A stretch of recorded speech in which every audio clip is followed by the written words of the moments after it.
To me, that seems like a very logical thing, right? I'm in sales, and I want to have a growth revenue plan, and the only way I'm going to measure it is dollarizing it. What are Yeah. the downsides of doing that?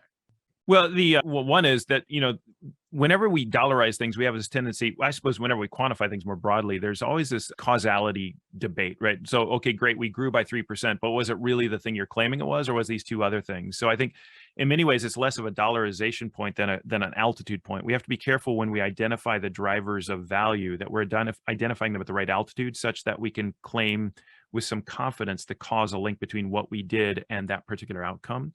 And when you look at it from that perspective, I think, one of the things we actually focus on a lot at ecosystems is not just the dollarized outcomes, but just more broadly quantitative ones and even qualitative outcomes that are sometimes equally, if not more important in terms things like, for example, employee engagement, right? And you can ultimately take that out to things like attrition rates that can be quantified. And I suppose ultimately then those can be dollarized, but sometimes it is these interim metrics that matter most.